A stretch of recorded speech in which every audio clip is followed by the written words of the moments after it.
notre invitée vient nous présenter un livre témoignage, un livre difficile. Elle a vécu l'inceste et pour aider les autres aujourd'hui, eh bien, elle le crie haut et fort. Isabelle Aubry est à mes côtés. Merci Bonjour. d'être là avec nous. Alors, la première fois, j'avais 6 ans. Le titre en dit long. Ça donne le ton. Oui, parce que il faut pas croire que les agresseurs s'en prennent qu'aux adolescents. Ils commencent sur les bébés et ça continue parfois très longtemps jusqu'à l'âge adulte. Alors j'ai relevé un extrait.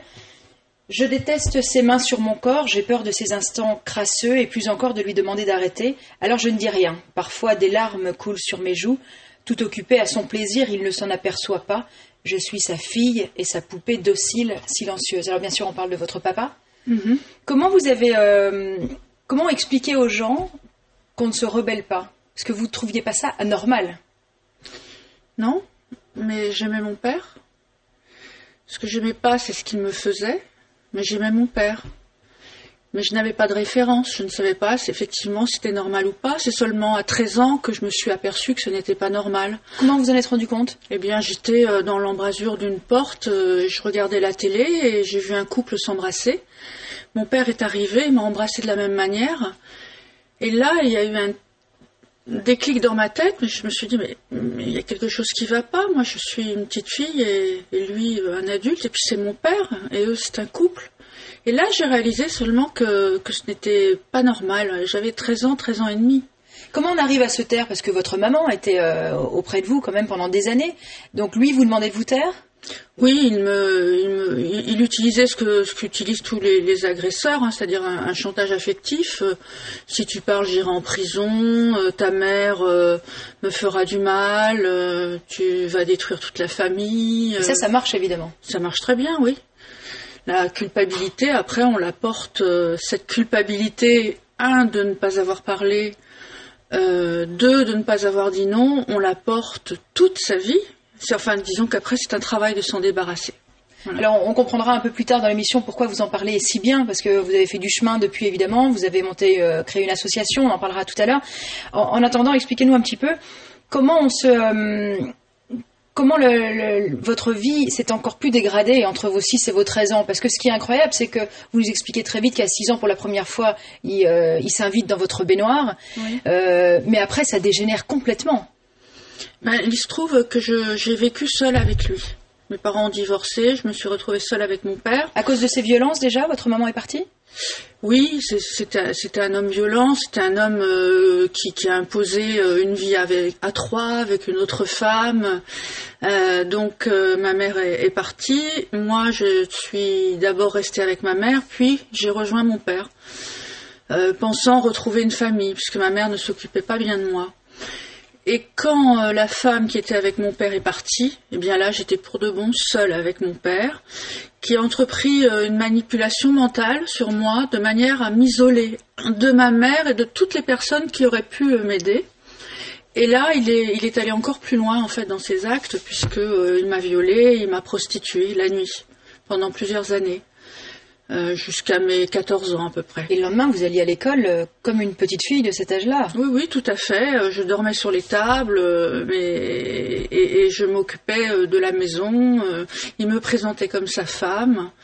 Et les gens ne se doutaient de rien? S'ils se doutaient de quelque chose, ils n'ont rien dit en tout cas.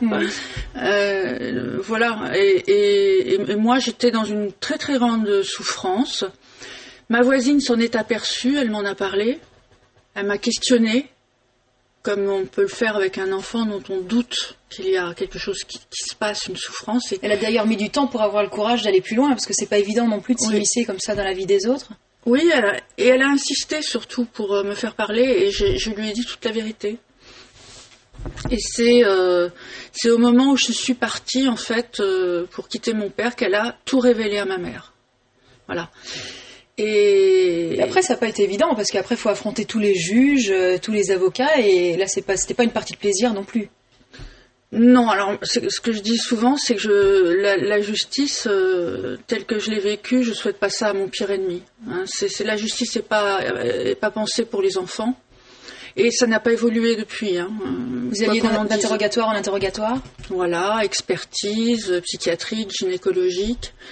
J'ai envie de dire, si vous permettez, que ce qu'a fait cette voisine il y a 20 ans, c'était plutôt héroïque. Parce que même aujourd'hui, il y a des gens qui ne le font pas. Bien sûr. Vous l'avez revu ? Non, j'attends un petit peu. Et aujourd'hui, on a plus d'outils. On a des outils, comme les appelle le Child Focus en Belgique, où on peut appeler dès qu'on a un soupçon, sans avoir besoin de preuves, pour dire « il me semble que cet enfant est en danger ».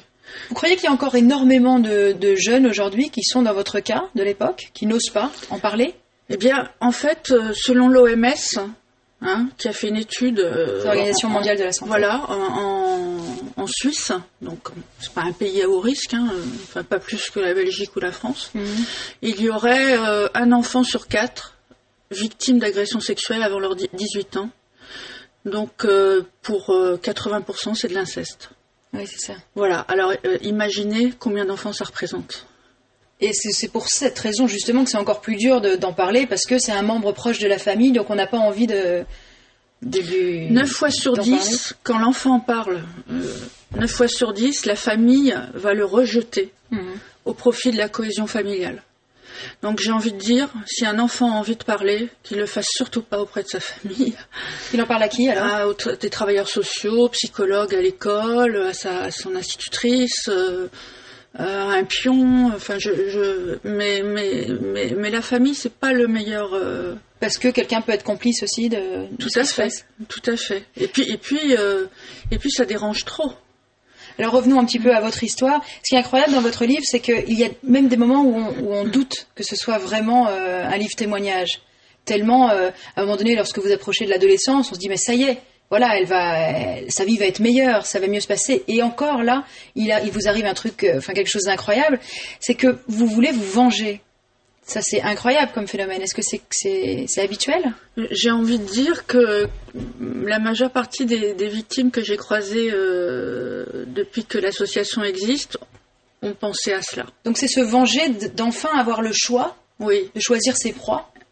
Voilà, on a envie de se venger. Je crois que ça fait partie du processus de rétablissement. Ça ne veut pas dire qu'on va le faire. Moi, j'ai eu envie de tuer mon père, mais je ne l'ai pas fait. Je me suis dit que je vaudrais pas mieux que lui si je faisais ça, mais j'avais besoin d'en passer par cette colère pour grandir et aller mieux. Je vais lire un autre extrait. Le jour où je monte avec le prince, c'est le même roman qui semble recommencer. Je couche avec un inconnu, certes, sauf que là, c'est moi le chef. C'est moi qui ai choisi d'avoir une relation sexuelle avec ce type, moi qui ai décidé de ce que je voulais lui faire ou pas. Personne ne m'a rien imposé, ni n'a décidé pour moi. Et ces billets de banque froissés que je sens dans ma poche me prouvent que cet homme s'est bel et bien soumis à mes conditions. Il lui a fallu payer pour m'avoir. J'ai repris le contrôle. Donc c'est vraiment ça, c'est décider qui, quoi et quand. Le contrôle, c'est la drogue des victimes d'inceste. On veut toujours reprendre le contrôle parce qu'on ne l'avait pas quand on était victime. Et malheureusement, l'inceste est aussi l'école de la prostitution. Parce qu'on est conditionné, parce que notre corps n'a aucune valeur, n'est qu'un objet que l'on vend. Et effectivement, décider comme je l'ai fait, de me prostituer à l'âge adulte, était une forme d'autodestruction, parmi d'autres, parce qu'il n'y avait pas que celle-là. Est-ce que c'est aussi faire ce qu'on sait très bien faire, finalement ? Non. Puisqu'on vous a toujours dit que vous étiez très doué. Comme vous disiez, c'est reprendre le contrôle, c'est décider, avoir le pouvoir. Voilà. Mais à un moment donné, j'ai réalisé que je me faisais plus de mal que de bien. Donc je suis parmi les rares à en être sortie, parce que beaucoup y restent. On va terminer, on va parler de votre association, c'est quand même très important, parce que c'est un phénomène réel, beaucoup de jeunes se révèlent ou pas, malheureusement, chaque jour.